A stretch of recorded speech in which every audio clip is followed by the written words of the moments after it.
নমস্কার, অস্মিতাস ওয়ার্ল্ডের পক্ষ থেকে সকলকে জানাই নববর্ষের অগ্রিম শুভেচ্ছা।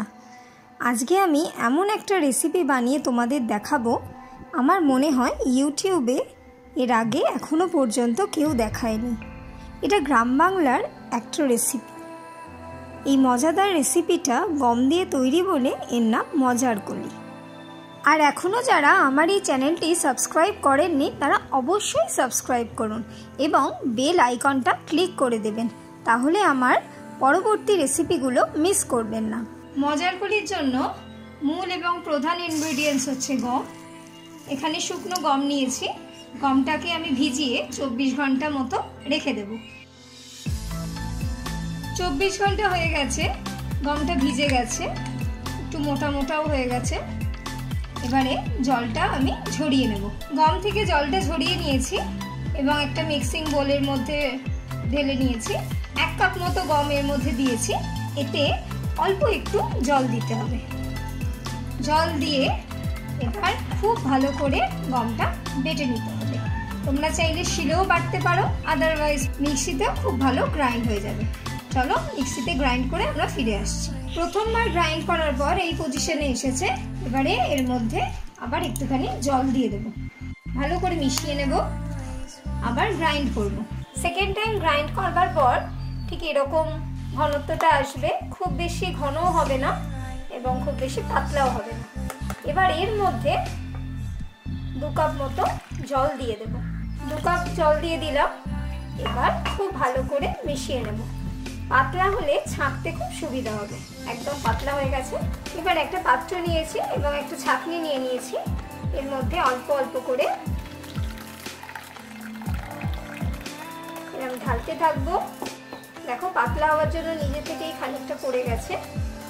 এরকমভাবে সমানে নেড়ে নেড়ে লিকুইডটা এরকমভাবে চেপে চেপে বার করে নেব। আবার এর মধ্যে আরেকটু দিয়ে দেব। যদি মনে হয় এখানেও খুব ঘন হয়ে যাচ্ছে, আরেকটু জল মিশিয়ে নিতে পারো। জল মেশালে কোনো প্রবলেম হবে না।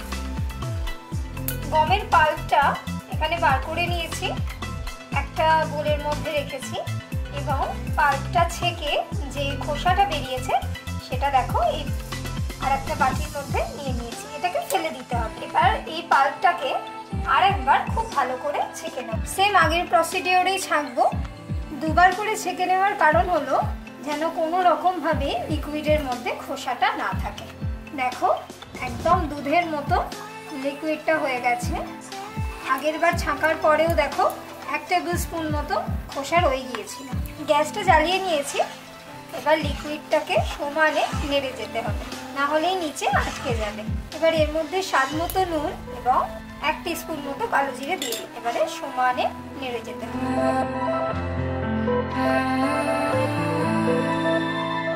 গ্যাসটাকে হাই ফ্লেমে দিয়ে কন্টিনিউ এটাকে নেড়ে যেতে হবে, না নাড়লে নিচে ঠিক এরকম করে বসে যাবে।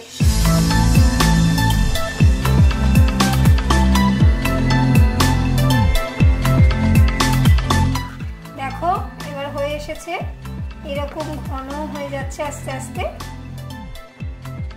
দেখো অনেকটা ঘন হয়ে গেছে। এবার গ্যাসটা আমি বন্ধ করে দেবো। গ্যাসটা বন্ধ করে দিয়েছি। ঠিক এইরকম ঘনত্ব হবে, আঠা আঠা। এবার এটা যতক্ষণ না ঠান্ডা হচ্ছে আমরা কিছু করতে পারবো না, তার কারণ হচ্ছে এটা প্রচণ্ড গরম এখন। চলো ঠান্ডা করে আমরা আবার ফিরে আসছি। ঠান্ডা হয়ে গেছে। দেখো ঠান্ডা হওয়ার পর এরকম দেখতে হয়েছে, খুব থকথকে হয়ে গেছে। এবার এটাকে কিভাবে করব দেখে নাও। এখানে একটা সাদা কাপড় নিয়ে নিয়েছি, শুধুমাত্র তোমাদের দেখানোর জন্য আমি দেখাচ্ছি এইভাবে। কিন্তু এটার নিয়ম হলো ছাদে গিয়ে বড় একটা কাপড় পেতে যখন রোদ্দুর থাকবে ঠিক সেই টাইমে কাপড়ের ওপর এই মজার কলিটা দিতে হবে।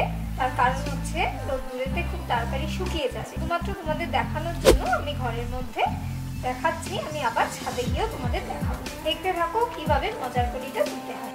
এখানে একটা স্টিলের ছানটা নিয়ে নিয়েছি।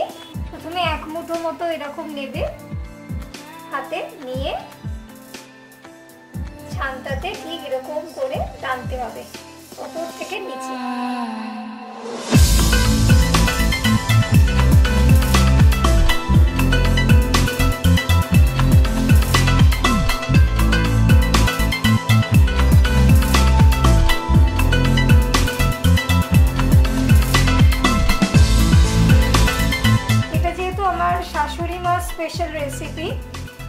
অ্যাকচুয়ালি এটা গ্রাম বাংলার লোকেরা সবাই জানবে মজার কলি জিনিসটা কি, তাই জন্য এই দেওয়াটাও আমার থেকে বেশি ভালো আমার শাশুড়ি মাই দিতে পারবে।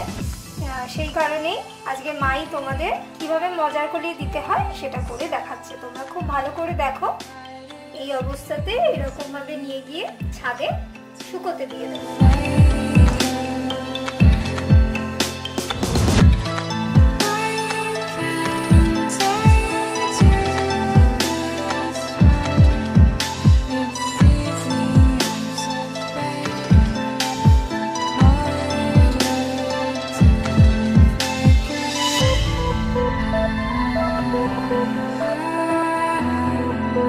দেখো মজার কলিগুলো শুকিয়ে গেছে, 2 দিন রোদ্দুরে দেওয়ার পর শুকিয়ে গিয়ে এরকম হয়েছে।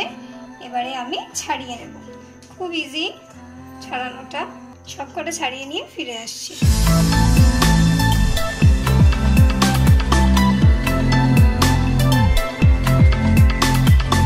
কাপড় থেকে মজার কলিগুলো ছাড়িয়ে নিয়েছি, একটা বাটির মধ্যে রেখেছি। এবারে মজার কলিগুলো ভেজে নেব। এখানে একটা কড়া নিয়ে নিয়েছি, এর মধ্যে সাদা তেল দিয়ে দেব। এতে এটা ফ্রাই হবে, খানিকটা তেল লাগবে।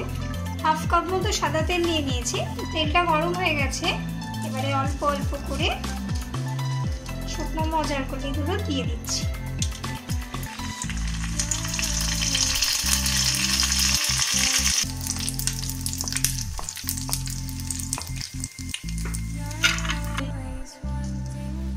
এরকম অল্প অল্প করেই দেবো।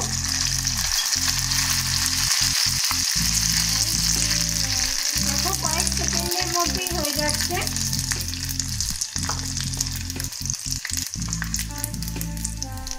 5 থেকে 6 সেকেন্ডের মধ্যেই ভাজা হয়ে যাচ্ছে। তুলে নেবে, না হলেই লাল লাল হয়ে পুড়ে যাবে।